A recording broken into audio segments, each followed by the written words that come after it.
This is a capsule, and now we're going to talk about HADDAD, man, who ran away, my friend, he ran away from the fight. Today, when Congress is going to vote on the urgency to revoke the IOF, he ran away, went on vacation, brought his vacation forward, okay? The vacation was scheduled for July, he said, no, I gave up, I'm out, I'm going to get out of here. And he went on vacation today, this week to avoid more wear and tear, right? Look how embarrassing, man. The government is ending, man. This government is falling apart, man. The finance minister, the economy minister, who is the guy who sponsored this whole IOF thing, this IOF mess, right? There's no other name for it. You remember what it was, right? The Lula government is spending a lot. He's got a tight blanket. He has nowhere to get money. He cut a lot of expenses. But he also wants to put more taxes on the ass of all of us Brazilians, right? First, they imposed only one IOF tax, which was absurd. Then they negotiated with Congress, backtracked a bit, increased the IOF as well, but increased it less and imposed a bunch of other taxes and a bunch of other things in the end. And the government is still facing the problem. Why? Because Congress said that it simply won't prove anything.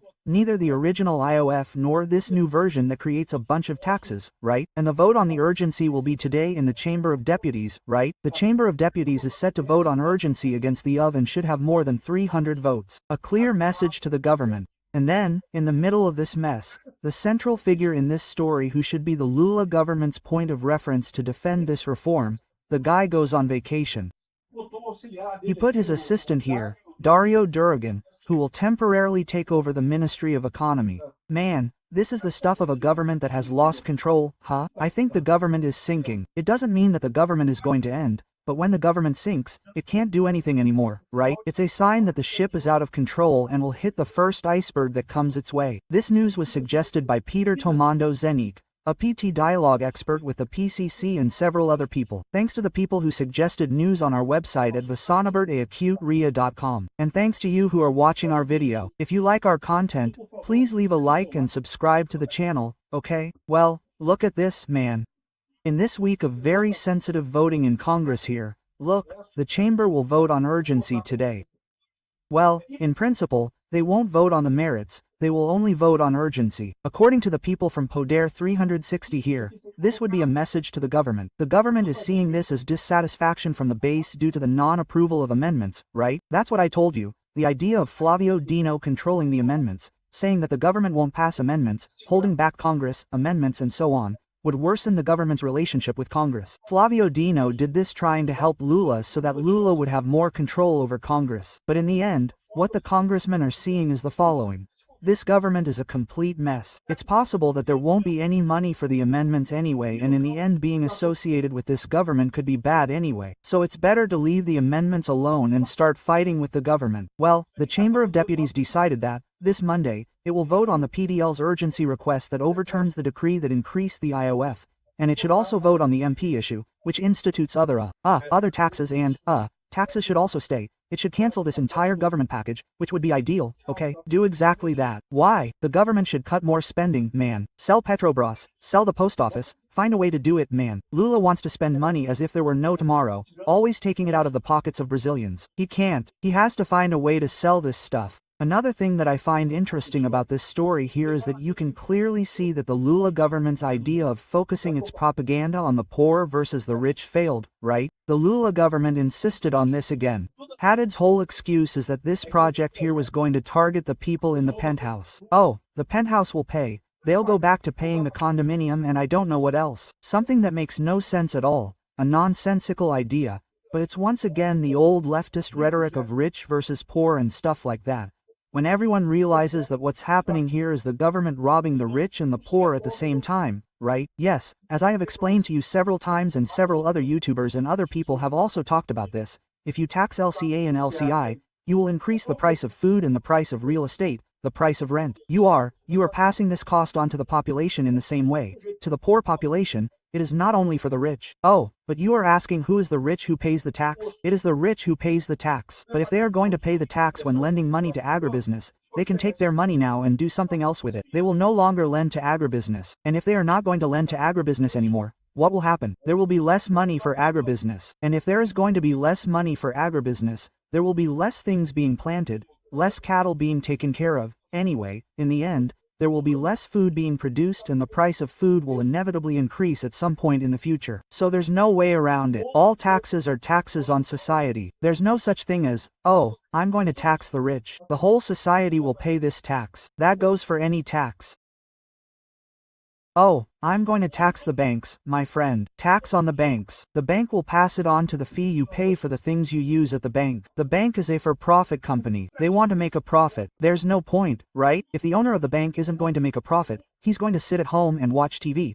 Why would he work if he's not going to make a profit, right? So, the bank has to make a profit, and in the end, and these measures that the government keeps saying it's charging the banks end up being charged to the bank's account holders. There's no other way to do it. There's no such thing. This business of taxes, of solving the economy through the state, through taxes, it always makes the situation worse. The government is the great concentrator of income in Brazil. To think that the government distributes income is nonsense. The government concentrates income, steals income from everyone, from the homeless man who is lying on the street, borrowing money, taking money donated by people. When he gets that money, he goes and buys his own booze at the bar over there, right? The booze is subject to consumption tax. So the homeless man paid the tax. Everyone pays tax. The poor pay a lot of tax in Brazil. The government doesn't distribute income for anything. It concentrates income. So this income goes to the government, and most of it goes to who? Public servants, the Supreme Court, the lobsters of the Supreme Court, the spending on the Congress and the executive branch,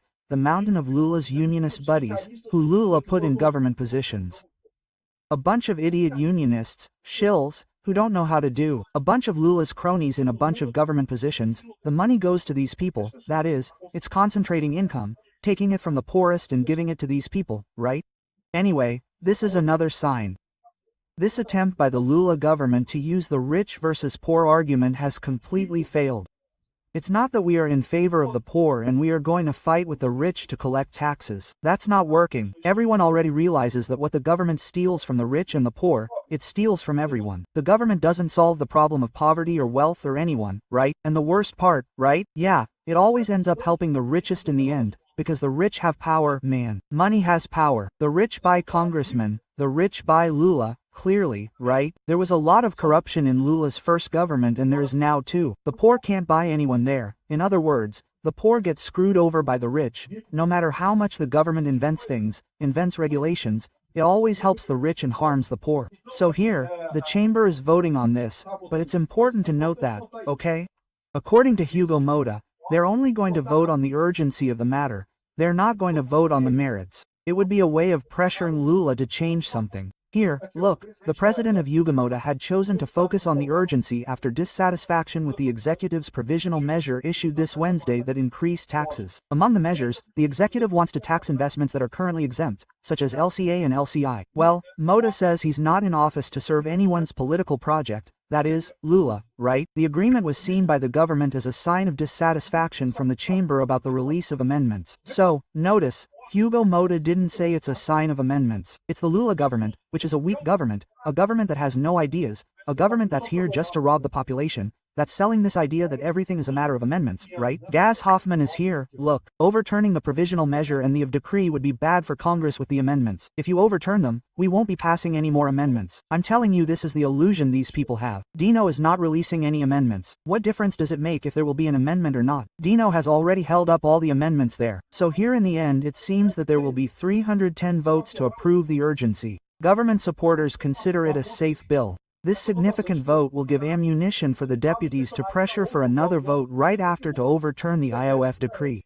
This possibility is remote, however, maintaining the deputies' modest message. In other words, we'll see in the end if it will be both things together. That's the important point. You're just going to be a message from the deputies. If it's just a message from the deputies, there's a chance that they really just want more funds from amendments. Maybe. I don't think that's it, okay? The government, in turn, has committed to bringing forward what's behind with the amendments and to having a close dialogue with the leaders, right? Which it won't be able to do, man. Dino is holding up all the amendments, so there's no dialogue with the leaders, right? Well, in the end, and in the middle of all this confusion, with this whole thing going up in flames, HADDAD is taking a vacation. He's taking a vacation. Why? Because he knows he's going to get screwed, that he's going to lose this vote in Congress, that he's going to be labeled Tachad once again, that everyone is going to nickname him Tachad. Tachad sacrificed his political career, a future that he could have had eventually, to try to help Lula, and he's completely screwed over. because this is a government that has no salvation. And he's not getting anywhere. He's reaping defeat after defeat. Here, look. HADDAD's vacation corresponds to part of a remaining balance for 2023 that was scheduled for July 11 to 20 and was brought forward. In other words, it's not a delayed vacation, it wasn't scheduled for July. He brought it forward to now. Why? Because he saw that he's going to lose, that it's going to be really bad for him. He's trying to run away, my friend, if he's not careful. HADDAD wants to put an end to this government. As everyone says in passing, people have already realized that the Lula government is sinking. It's a ship out of control that doesn't know where it's going. It's waiting for an iceberg to sink, right? Let's see what this vote will bring today. I'm anxious. Thank you for watching the video until the end. In addition to liking, sharing and subscribing to the channel, consider becoming a sponsor with amounts starting at $1.99. Click on the Become a Member button below to learn about the conditions and benefits of sponsoring the channel. For more information about our project, visit our websites indicated on the screen. Oh,